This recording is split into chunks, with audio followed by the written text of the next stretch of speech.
امام شافعی رحمۃ اللہ علیہ اہل سنت کے ایک بہت بڑے امام، ان کے دور میں جب ان سے یہ کہا گیا کہ آپ تو شیعہ ہو گئے ہیں تو انہوں نے بڑا خوبصورت جواب دیا ایک شعر میں، ان کانا رافدا حب آل محمد، کہ اگر اہل بیت کی محبت کا نام رسول اللہ صلی اللہ علیہ وسلم کی آل سے محبت کا نام شیعہ ہونا ہے، رافضی ہونا ہے، فلیشہد الثقلان انی رافضی، تو پھر تمام جن و انس گواہ ہو جائیں اس بات پر کہ میں رافضی ہوں، میں شیعہ ہوں۔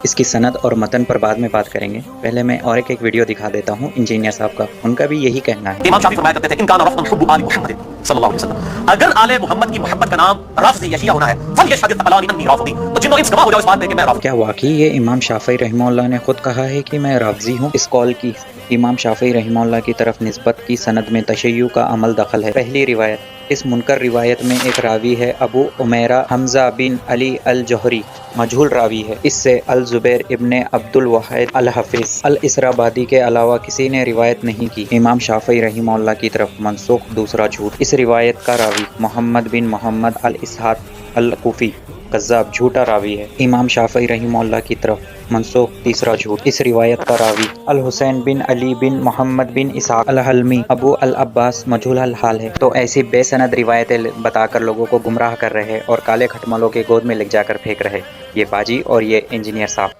تو اہل بیت سے محبت صرف شیعہ کے کھاتے میں نہ ڈال۔ نہ دیدی، ہم تو شیعہ کو اہل بیت کے محبت والے سمجھتے ہی نہیں، کیونکہ یہ جو امی عائشہ کو گالیاں دیتے ہیں، جو امی عائشہ پر لعنتیں کرتے ہیں، ہم ان کو کیسے اہل بیت سے محبت کرنے والا کہے، جن کے بارے میں اللہ نے قرآن میں کہا ہے کہ یہ اہل بیت ہے۔ شاید آپ نے ان کے عقیدے اور ان کے کتبوں کا مطالبہ ہی نہیں کیا، اگر آپ ان کے کتابوں کو اور ان کے عقیدوں کو پڑھ لیتے تو آپ کو پتہ چل جاتا۔ ان کے کتابوں میں لکھا ہوا ہے کہ نبی کریم صلی اللہ علیہ وسلم کے وفات کے بعد تمام مرتد ہو گئے تھے، چار کو چھوڑ کر، ایک سلمان فارسی رضی اللہ تعالیٰ عنہ، عمار ابن یاسر رضی اللہ تعالیٰ عنہ، حضرت علی رضی اللہ تعالیٰ عنہ اور ایک تیسرے صحابی ہے۔ یہ چار کو چھوڑ کر تمام مرتد ہو گئے تھے، تو اہل بیت کہاں گئے؟ حضرت فاطمہ کہاں گئی؟ حضرت عباس کہاں گئے؟ حضرت حسن کہاں گئے؟ حضرت حسین کہاں گئے؟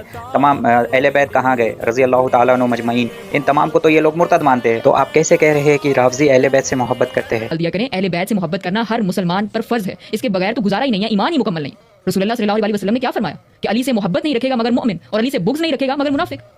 تو ایمان کا لٹمس ٹیسٹ جو ہے وہ اہل بیت سے محبت ہے۔ بے شک ہمارے ایمان کا حصہ ہے اہل بیت سے محبت کرنا، اور سب سے پہلے اہل بیت میں نبی کریم صلی اللہ علیہ وسلم کے زوجے آتے ہیں، نبی کریم صلی اللہ علیہ وسلم کے بیوی آتے ہیں، جس کو قرآن نے بھی اہل بیت کہا ہے۔ تو آپ بتائیے، نبی کریم صلی اللہ علیہ وسلم کے بیویوں پر لعنتیں کرنا، ان کو گالیاں دینا، کیا یہ ایمان کا حصہ ہے؟ تو آپ کیسے مسلمان مانتے ہو ایسے لوگوں کو جو امی عائشہ پر لعنتیں کرتے ہیں، گالیاں دیتے ہیں، ممبروں پر نمازوں میں گالیاں دیتے ہیں، نمازوں میں لعنتیں کرتے ہیں؟ تو کیسے آپ ان لوگوں کو مسلمان مانیں گے؟ کیا نبی کریم صلی اللہ علیہ وسلم نے یہ نہیں فرمایا تھا کہ جو شخص کسی کو کافر کہے مسلمان کو، اگر وہ کفر اس پر نہیں ہوتا ہے تو وہ لوٹ کر اسی پر آتا ہے؟ کیا یہ لوگ حضرت ابوبکر، عمر، عثمان، عائشہ اور دیگر صحابہ کو کافر کہتے ہیں؟ کیا یہ کفر ان پر لوٹ کر نہیں جاتا؟ کیا یہ مسلمان ہوں گے؟ خیر، بتانے کے لیے تو بہت کچھ ہے میرے پاس، مگر آپ کے اور لوگوں کو سمجھانے کے لیے اتنا کافی ہے۔